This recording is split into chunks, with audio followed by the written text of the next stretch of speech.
Hello students, welcome to the course Electricity and Magnetism for FYBSc Physics Paper 2 Semester 2.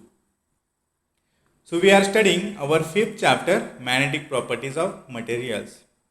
In this lecture we will study the hysteresis and hysteresis curve. So let us study what is meant by hysteresis. When a ferromagnetic material is made to undergo through a cycle of magnetization, the variation of magnetic induction B vector with respect to the applied field H vector can be represented by a closed hysteresis loop or curve. That is, it refers to the lagging of magnetization behind the magnetic field. This phenomenon is known as hysteresis. The phenomenon of lagging of flux density B behind the magnetizing field H in a ferromagnetic material subjected to cycles of magnetization is known as hysteresis. The term hysteresis is derived from the Greek word hysterein, meaning to lag behind. So let us study the hysteresis curve or hysteresis loop.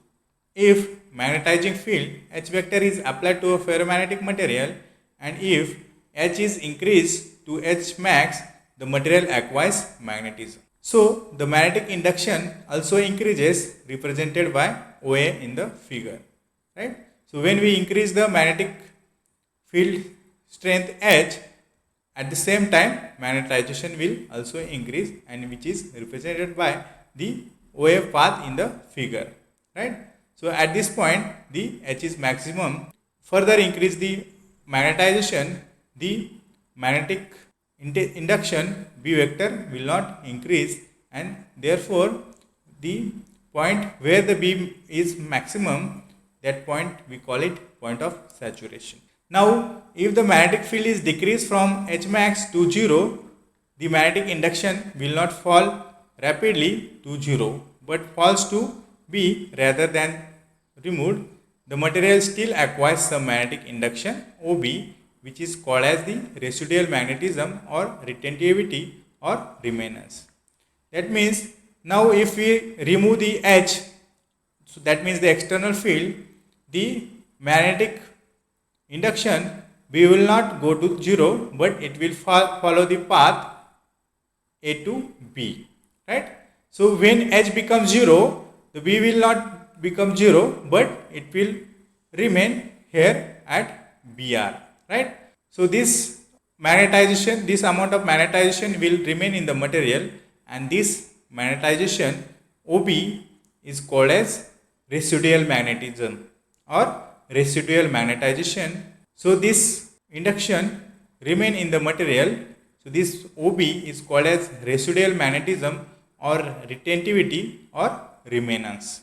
Now to remove the residual magnetism, the magnetic field strength is reversed and increased to minus H max, which is represented as OC, called as coercivity. So we further decrease H to minus H max. So we negate the direction of the field, right? So we change the direction of the field and we increase it up to H max. So at the point SC, we are able to turn the magnetic induction to 0, right? So the magnetic field required to turn the magnetic induction to 0, this magnetic field, external magnetic field, is called as coercivity, which is represented by OC in the figure. The coercivity is the value of H, that is minus SC, in opposite direction, which is needed to make M is equal to 0. It's called as coercivity or coercive force. So it is called as coercivity or coercive force. As the reverse current is increased in magnitude, we once again obtain saturation, that is the curve CD. Right? The saturated magnetic field minus B max is denoted here. Next, the current is reduced and curve DE and reverse curve EA can be seen. Right? So further, if we increase H, it will not follow the path as it has followed earlier, but it will follow another path, that is from D to E and E to F to A. Right? So therefore we get a loop kind of structure, and this loop is called as hysteresis loop or hysteresis curve.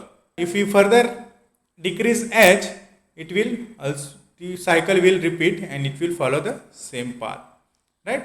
And therefore we can say the cycle will repeat itself. So we can show in this animation, right? So if we increase h, so h is increased, the b will also increase, and it will follow the path from O to A as highlighted by different color. So this point where b is maximum, that means further if we increase h, b will not increase, and that point is called as point of saturation. If we decrease h and make it to 0, the magnetic induction B will not go to 0, but it will follow the path, right? So the curve will follow the path from A to B, right? That means when H becomes 0, B will not become 0, but it will having some magnetization remain in the material, and that magnetization is called as residual magnetism or retentivity or remanence of the material.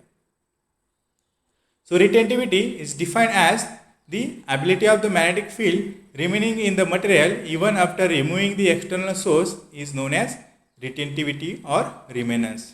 So it tells us about the magnetic strength of the material.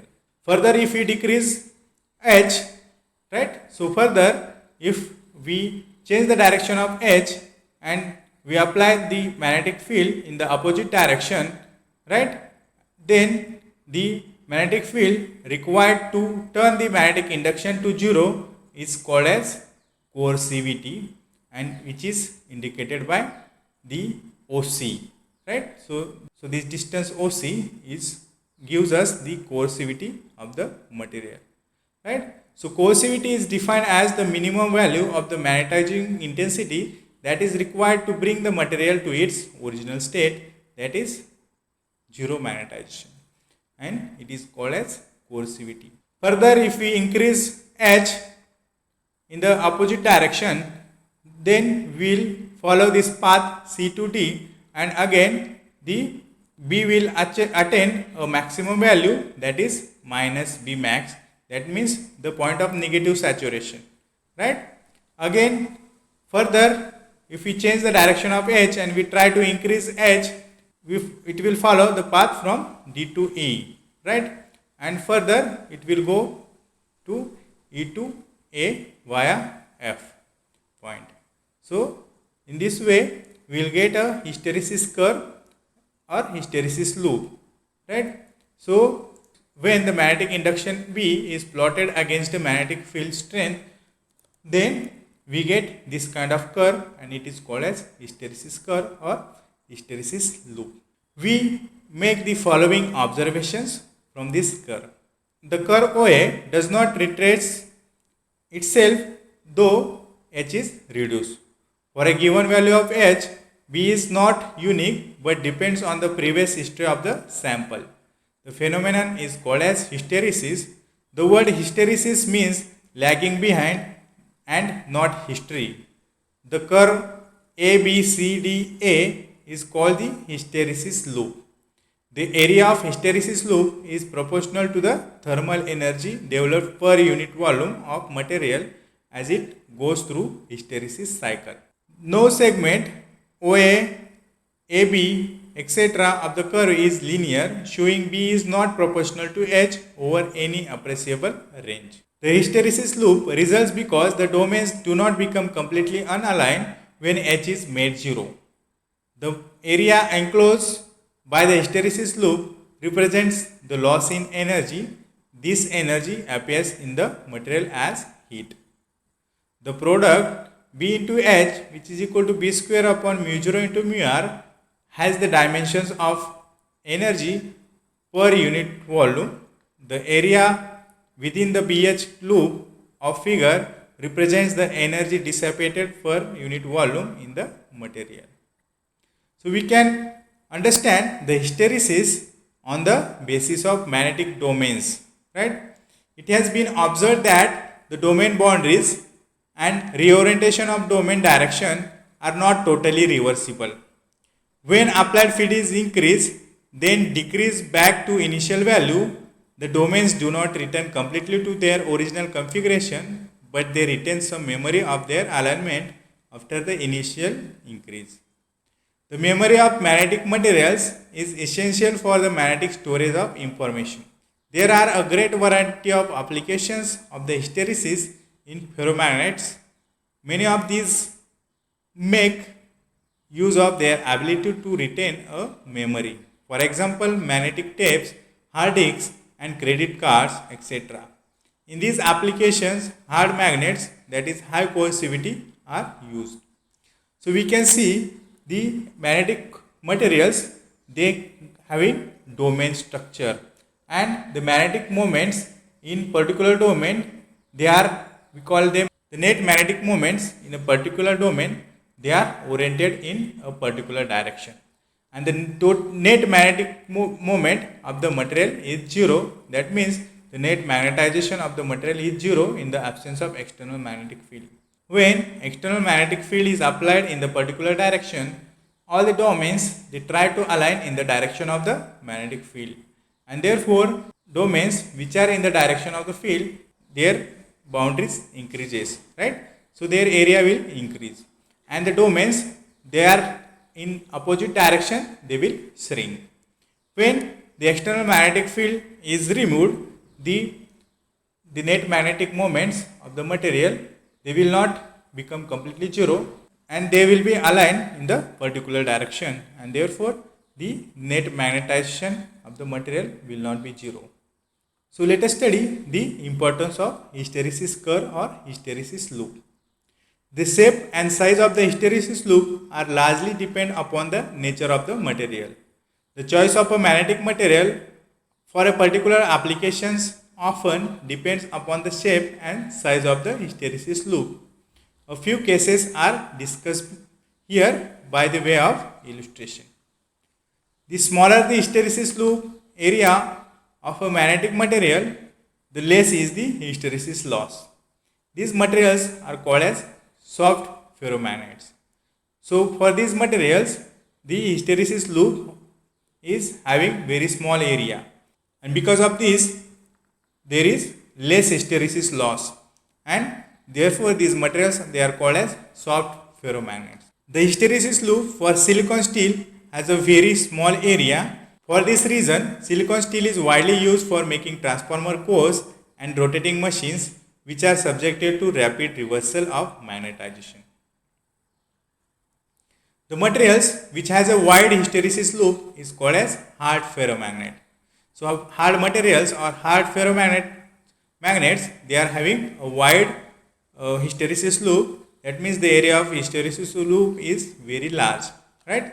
So the hysteresis for hard steel indicates that this material has high retentivity and coercivity, and therefore hard steel is quite suitable for making permanent magnets, but due to the large area of the loop, there is greater hysteresis loss. For this reason, hard steel is not suitable for the construction of electrical machines. The hysteresis loop for wrought iron shows that this material has fairly good residual magnetism and coercivity. Hence, it is suitable for making cores of electromagnets. So, wrought iron is an iron alloy with a very low carbon content in contrast to cast iron. So, which has more amount of carbon in it. So, the area of the curve of this gives us the hysteresis loss. Let us move to another point, that is ferrite materials and their applications. A ferrite is a ceramic material made by mixing and firing large proportions of iron blended with small proportions of one or more additional metallic elements such as barium, manganese, nickel and zinc. They are both electrically non-conductive, meaning that they are insulators, and perimagnetic, meaning they can easily be magnetized or attracted by a magnet. Ferrites can be divided into two families based on their resistance to being demagnetized, that is magnetic coercivity, and they are hard ferrites and soft ferrites. So hard ferrites have high coercivity, so they are difficult to demagnetize. They are used to make permanent magnets for applications such as magnets, loudspeakers and small electrical motors. Soft ferrites have low coercivity, so they are easily change their magnetization and act as conductors of magnetic fields. They are used in the electronics industry to make efficient magnetic cores called as ferrite cores for high frequency inductors and transformers and in various microwave components also. Ferrite components are extremely low cost, being made of mostly rusted iron, that is iron oxide, and have excellent corrosion resistance. They are very stable and difficult to demagnetize and can be made with both high and low coercive forces. Like most of the other ceramics, ferrites are hard, brittle and poor conductors of electricity. So, in 1930, Yogoro Kato and Takeshi Takei, they are from Tokyo Institute of Technology, Japan. They first synthesized the ferrite compounds. So let us see the uses of ferrites. So ferrite cores are used in electronic inductors, transformers and electromagnets where the high electrical resistance of the ferrite leads to very low eddy current losses. They are commonly seen as a lump in a computer cable called a ferrite bead, which helps to prevent high frequency electrical noise, radio frequency interference from exiting or entering the equipment. Early computer memories store data in the residual magnetic fields of hard ferrite cores, which were assembled into arrays of core memory.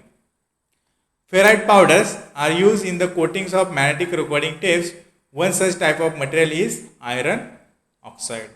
Ferrite particles are also used as a component of radar absorbing materials or coatings used in stealth aircraft and in the absorption tiles lining the rooms used for electromagnetic compatibility measurements. Another application of ferrite is most common audio magnets, including those used in loudspeakers and electromagnetic instrument pickups, are ferrite magnets. So ferrite nanoparticles, they exhibit super paramagnetic properties and therefore they are having variety of applications. So in summary, we have studied the hysteresis and hysteresis loop. We have also studied the retentivity or remanence. We have studied the coercivity of the material. We have also studied two types of ferromagnetic materials. They are soft and hard ferromagnetic materials based on their hysteresis curve. We have also studied the ferrite materials and their applications.